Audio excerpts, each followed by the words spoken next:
Good afternoon, AP US History. It is Mr. Shalou, and I would like to continue on with our discussion of World War II. Today is a longer section, but I'm going to do my best to kind of keep it short and to the point. We're going to be looking at the beginning of World War II. Now, this is a interesting topic because last year in Global, the main focus was on Europe and the different interventions that took place on both sides in World War II. We're going to be taking an approach from looking at the American perspective on World War II, and it's very interesting, again, because America's not involved in the first part of the war. The war begins in 1939. It is not until 1941, 2 years into the war, that America actually joins the conflict. So we're going to, again, look at the background, what leads to World War II, and then America's side of things. As you can see, this might be a little graphic in some respects. This is historically accurate, and I'm not going to sugarcoat what was going on. This might be new information to some of you. It might already have been discussed. I know that Mrs. Canick does discuss a lot of the more graphic details in Global, but I just want to give you the heads up that some of the material might be a little unsettling with what we're going to be talking about today, because World War II is a pretty graphic war. Anytime we're talking about war, it's pretty graphic. I'm going to start with the Japanese.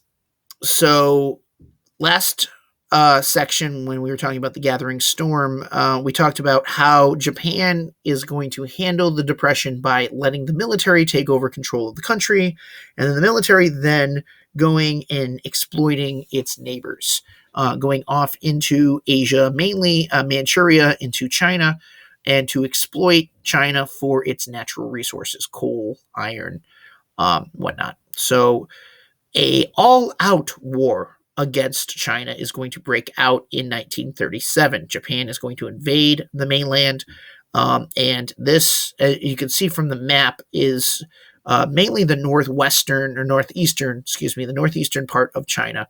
But it is very dramatic in the number and the scale that Japan is going to be involved. They're also going to invade Korea, and in some parts of what's eventually going to be the Soviet Union as well.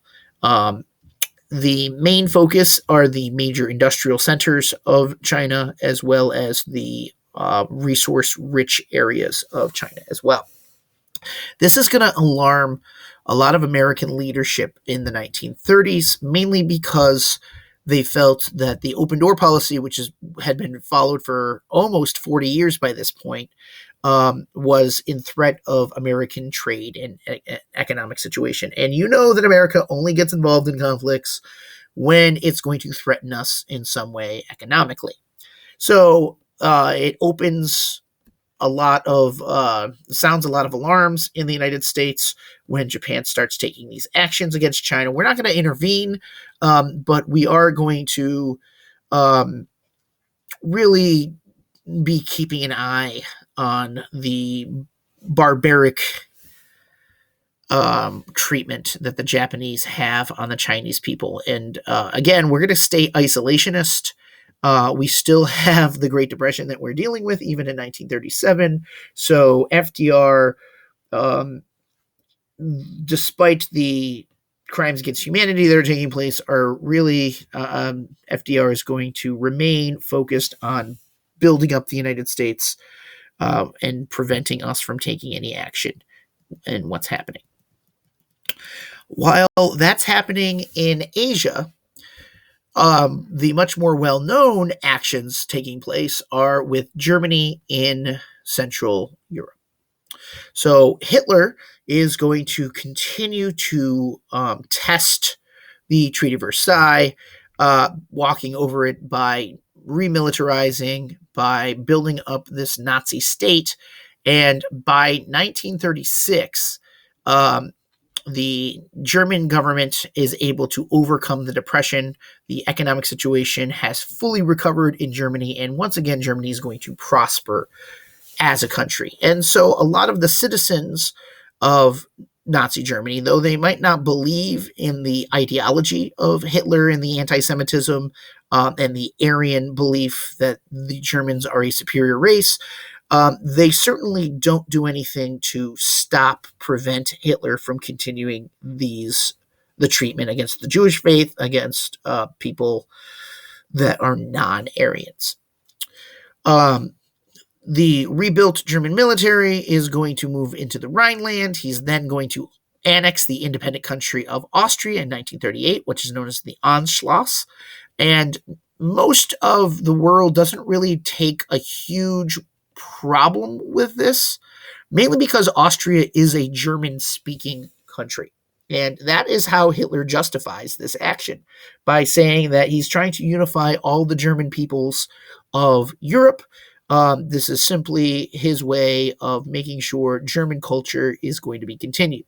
And so Britain and France, fearing a possible World War II situation, decide that they're going to appease Hitler, allowing him to absorb the country of Austria, but telling him with a stern warning, don't do any more actions.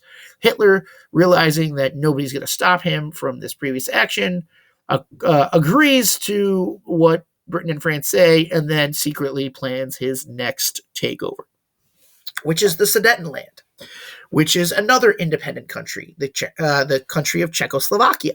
Also in 1938, he's going to take over the German-speaking areas of Czechoslovakia, which in reality, there are some areas within the borders of German-speaking people, but most of Czechoslovakia does not speak German, so it's a very weak argument that he's trying to make with the Sudetenland. So, again, the countries of Britain and France do not like this situation, so they call a conference in Munich. Hitler promises the British and the French that this is the last action, that he will take no more land. This is the last part of his acquisitions. And so, once again, the appeasement is going to take place between Britain and France. They're going to allow this as long as Hitler promises to stop taking more land. Well, this appeasement is not going to work, because less than 6 months later, the rest of Czechoslovakia is going to be absorbed into the German Empire. Britain and France not taking any actions. The League of Nations, which was supposedly going to prevent something like this from happening, had no control over these conflicts, had no progress in disarming the Japanese, to disarm the Italians in Ethiopia, to disarm the Nazis here, taking over first Austria, then Czechoslovakia. There was no effective means of kind of going against these actions. You can see that the League of Nations, without any way to enforce their policies, is toothless. The other thing I wanted to show you is the top right corner. The top right corner, you have a propaganda political cartoon. You might recognize the styles of Dr. Seuss. Theodore Geisel was a propaganda propaganda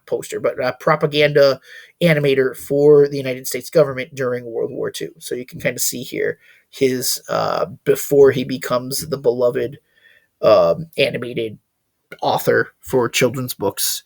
He had a very different tone with his art.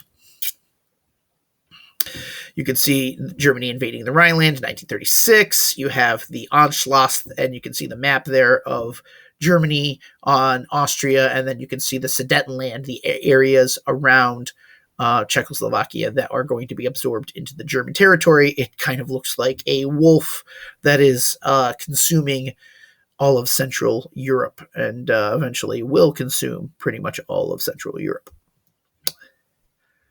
You have Prime Minister Neville Chamberlain agreeing to this appeasement plan, and you can see that that was completely ineffective, because 6 months later, Czechoslovakia becomes part of the Third Reich. So it's easy for us, hindsight is 2020, it's easy for us to kind of look back and say, what was Britain and France doing? Clearly, Hitler was never going to stop. But, I mean, at the time, you have to understand that millions, tens of millions of people died in World War One. The economic situation was not ready for a military crisis to break out. So, with all of the devastating conditions that the people of the 1930s were dealing with, there was just no appetite for any further conflict.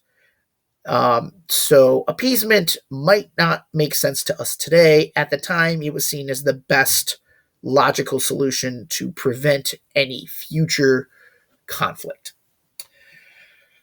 Well, kind of one of, if not the last straw that the British and French are going to put up with is the Nazi-Soviet pact that breaks out in 1939.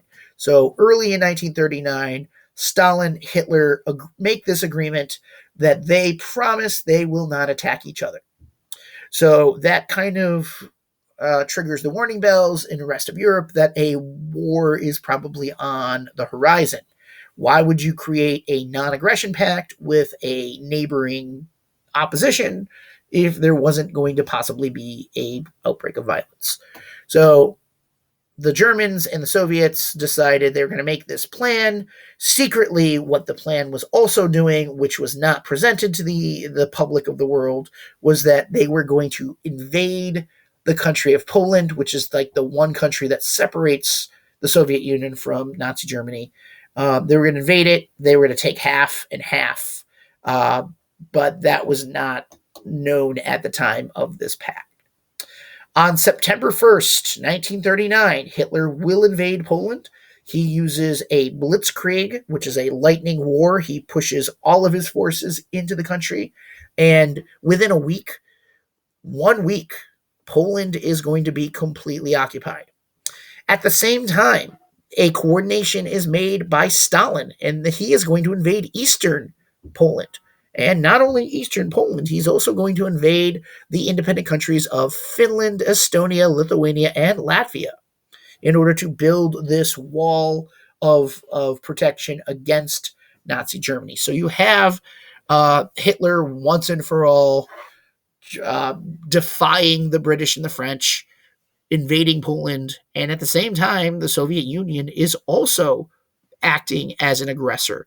And that's going to be a question that we look at as we get towards the end of World War II, and how America can support the Soviet Union as an ally in World War II, and yet the Soviet Union also be an enemy, a bad guy in that situation. Sorry, spoilers. So the war is official. The British and the French, they simply cannot allow this to continue. 2 days after Hitler's invasion, I'm going to go back here. 2 days after Hitler's invasion of Poland, Britain and France are going to declare war on Germany.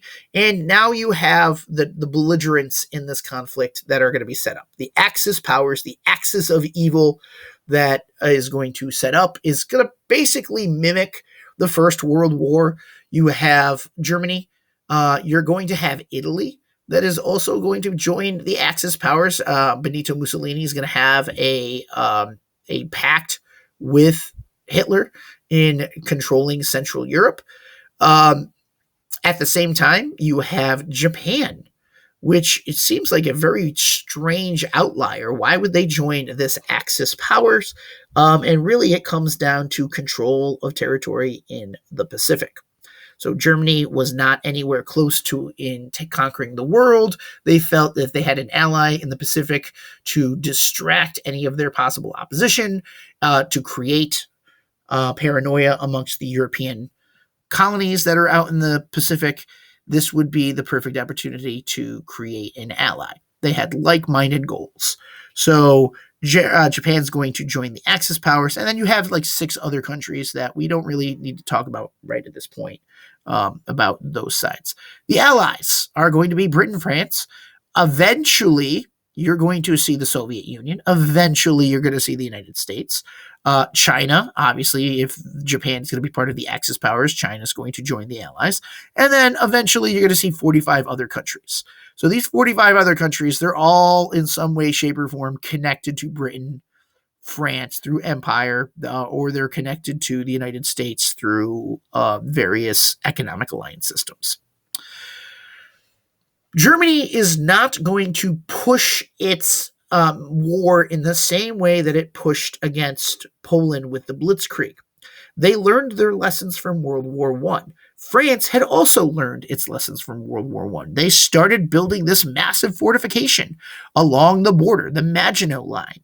And so they essentially were trying to create a trench warfare situation that kind of happened in World War I, where the Germans would not be able to advance into France, and we would get hunkered down into a war of attrition once again.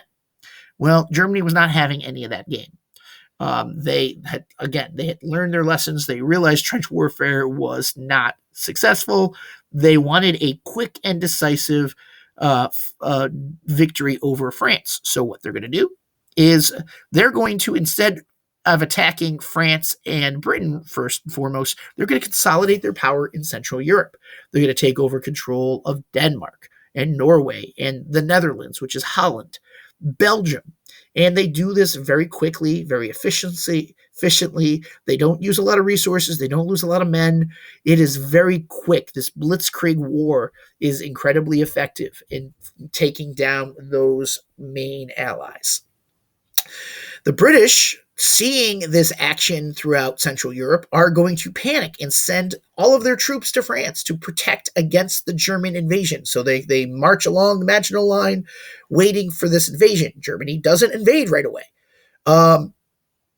And when they do, they are once again able to go around the fortifications of France. They go very quickly through the Ardennes forest, and they crush these defenses that were made to the point where Britain is pushed back to the coast at a place called Dunkirk.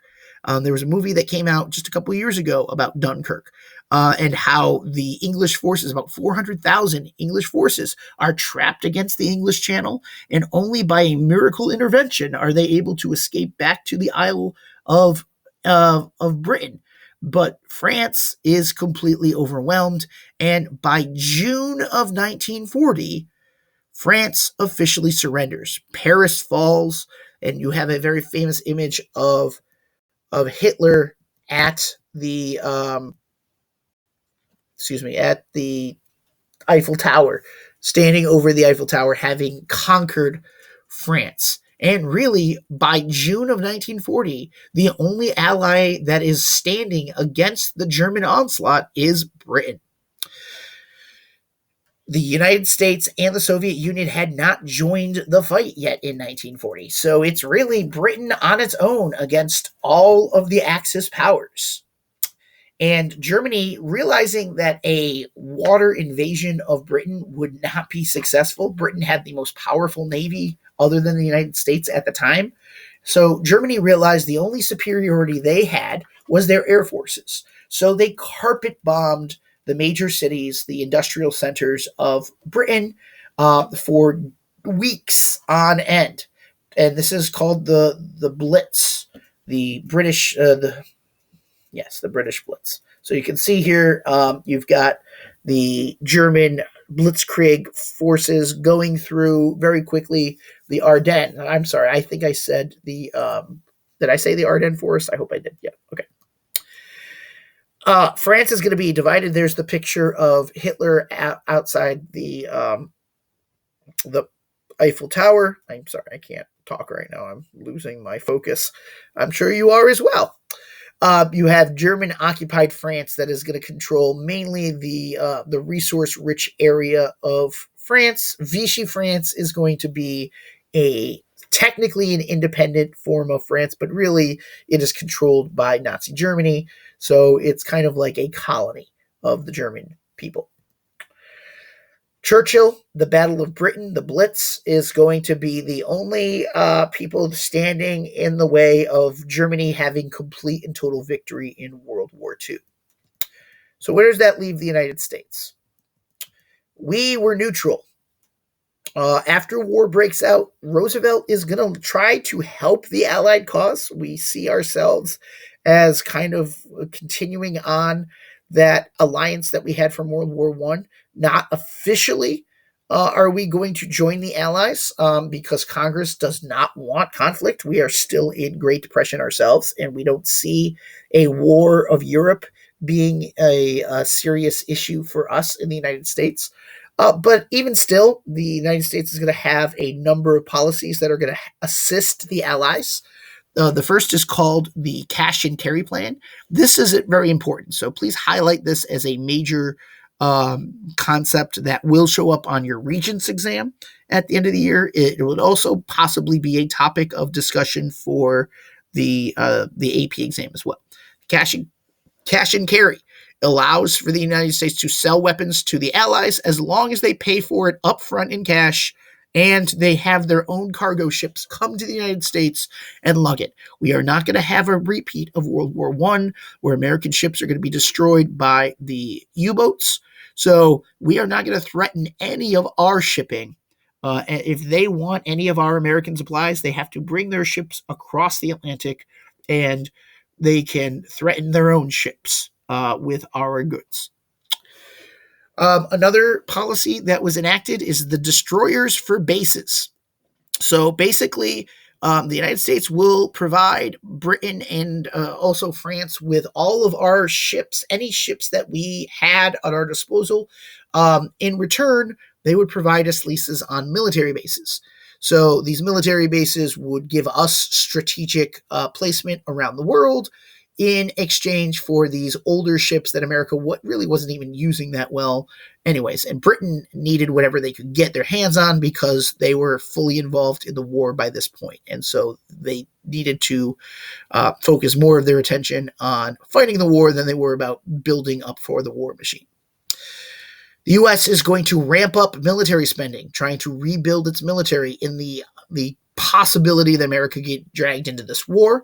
We're not going to be caught in a situation where we're unprepared. And we have the first peacetime draft in history in 1940, just to be ready in case something possibly comes out. Now, there's going to be one other significant impact that the war is going to have early on for the United States, and that is Franklin Roosevelt makes a momentous decision.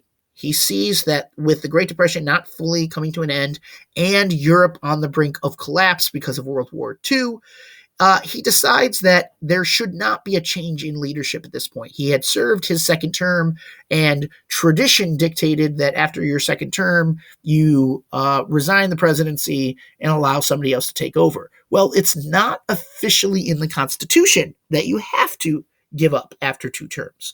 This was a precedent that was set by Washington. There's nothing that says you have to only serve 2 terms. At least at that point, there was nothing. So FDR decides that he's going to run for a 3rd term. He received a lot of criticism, mainly because people thought that he was trying to grandstand.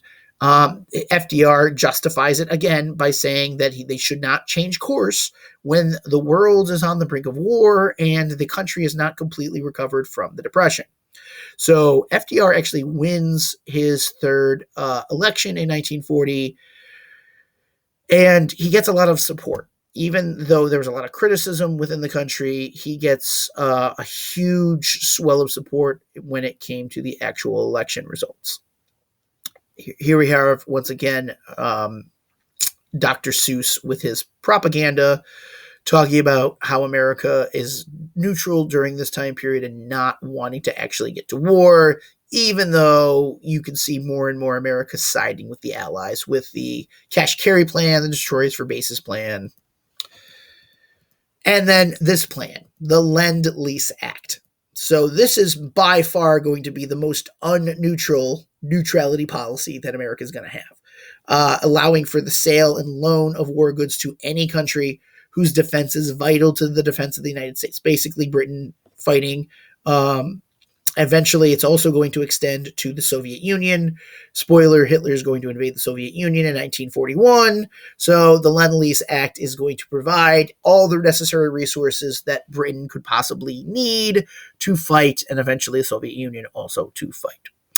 The other policy that is going to be enacted by FDR, this is not legislation. This is just a public declaration, what's referred to as the Atlantic Charter. It was created as a combination by both Roosevelt and Winston Churchill of Britain, setting the goals for what the world should look like at the end of this possible conflict. So even though America's not involved in the war yet, there's still this hope for a long-standing peace, that this would be the war to end all wars, because clearly World War I was a failure.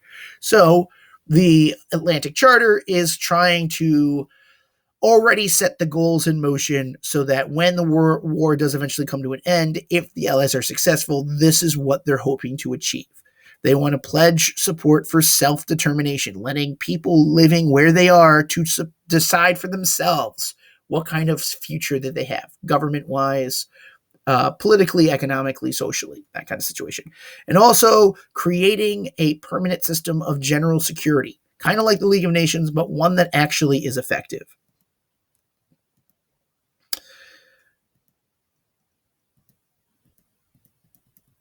This is in 1940. Japan is going to officially join the Axis powers in 1940. The Atlantic Charter is going to be in 1940, I believe 1940. I'm sorry, I need to look up the exact date for that. When Japan joins the Axis powers, this is kind of the tipping point, at least for America's relationship with Japan. We watched the invasion of China, and we were not happy with how the Japanese were controlling the country of China, how it was messing with our economic situation. And so our action is going to be to embargo the country. So we're going to refuse to cooperate trade-wise with Japan in the hopes that they give up their military interventions in China and eventually come back to the negotiating table to work out a peaceful agreement so that this cannot continue. So they stopped selling oil and scrap metal to Japan, which are badly needed commodities. Japan cannot continue to fight its war and expansion in the Pacific without these vital resources. So the negotiations between the Soviet Union, Japan and the U.S. are going to stall in 1941 as they're trying to work out this agreement. Japan secretly is going to come up with a way to shock the United States into adhering to what they want. Not declaring war so much, but trying to create a situation where the United States would be fearful of the Japanese, that they are not to be taken lightly, because, to be quite honest, the American government, especially FDR, but really the American people as a whole, they underestimated the Japanese. They saw the invasion of China, and they were very racist in their beliefs that, that was just an Asian conflict, and clearly the Asian people are not at the same level as people of the United States and Europe. Well, the Japanese decided to create a situation to kind of show the United States that they meant business and that they were on an equal level, that they were to be taken seriously. And that brings us to Pearl Harbor. On December 7th, 1941, at 7:55, this is a Sunday morning, so most people are either just getting up to go to church or they're not even up yet. The Japanese are going to send planes, they're going to send their planes across the Pacific. They're going to be using aircraft carriers that they're sending, and they're able to, apparently undetected, get across the halfway across the Pacific.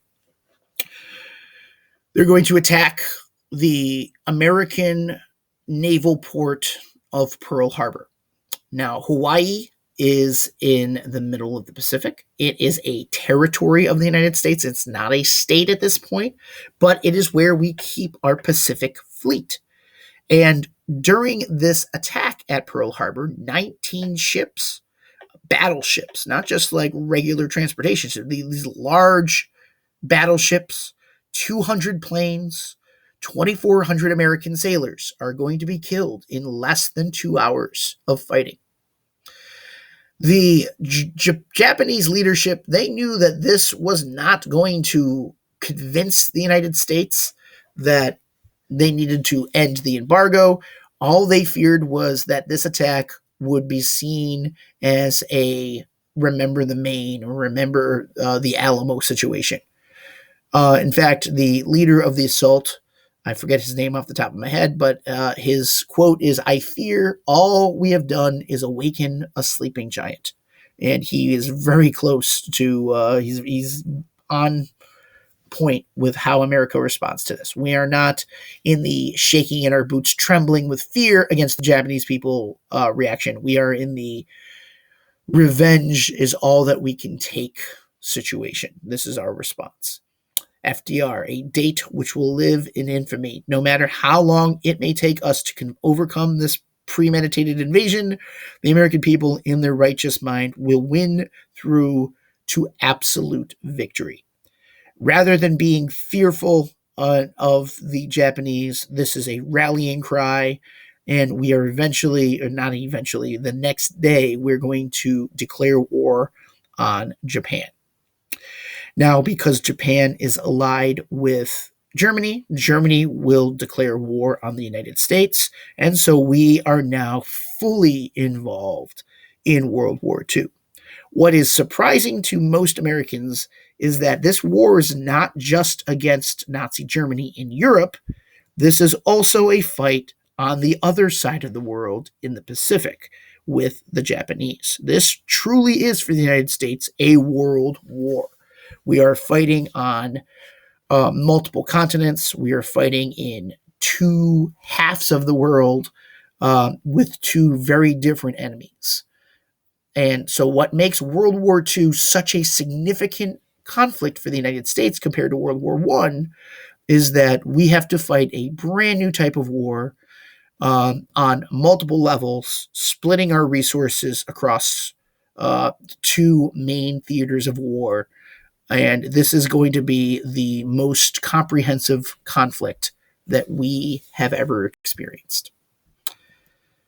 You can see pictures here of the attack at Pearl Harbor on Sunday, December 7th, 1941. A date which will live in infamy. Now, at the bottom of Pearl Harbor, it's not a very deep harbor, but at the bottom of the harbor, we did keep one of our battleships, the USS Arizona, was kept as a reminder of what took place. And you could go and visit this. It's a memorial now. It's in the middle of the harbor. You can kind of see the ship and where it's located at this memorial. I haven't been there. I'd love to take a trip to Hawaii at some point, probably not in the near future, as long as the country is locked down. Thank you very much. I know this has been a very long discussion. Thank you for putting up with my speaking. I hope that everything is going well with you, and I'll speak to you again soon on America's participation in World War II.